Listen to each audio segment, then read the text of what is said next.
Ces soignants ont passé 4 jours dans l'enfer du coronavirus.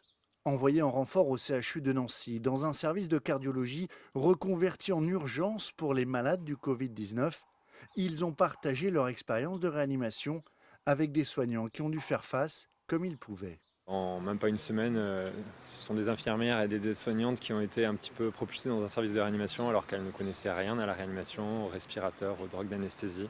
Donc un personnel un peu perdu et en manque de compétences. Notre rôle au début, c'était du soutien pour les équipes, pour essayer un peu de les familiariser avec la technique ventilatoire et réanimatoire, de sédation de patients intubés. Euh, donc très rapidement, c'était du soutien information, et puis très rapidement, on a vite pris place dans l'équipe et on a tenu un peu la réa pendant 4 jours avec l'aide des équipes présentes. Je peux dire que j'étais quand même relativement, très admiratif de mes collègues soignants, parce que bien qu'ils travaillent en continu depuis quasiment un mois, j'étais trouvé en forme, encore combatif.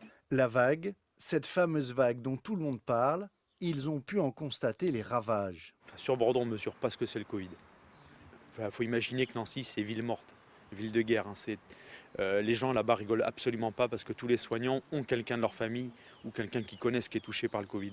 Les situations de soins sont graves, les situations des patients se détériorent très très vite. Mais quand on dit très très vite, c'est en moins de 2 minutes, on peut perdre un patient. J'ai vu justement un patient se dégrader assez rapidement. Un patient qui était quand même jeune, 50 ans.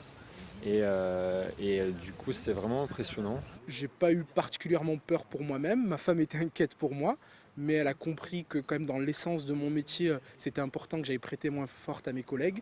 Et puis pour reprendre sa phrase, elle me dit j'aurais aimé que des collègues de l'Est viennent nous aider si la submersion aurait commencé par la Nouvelle-Aquitaine. 6 autres soignants de l'hôpital Bagatelle partiront ce mardi pour l'Île-de-France cette fois.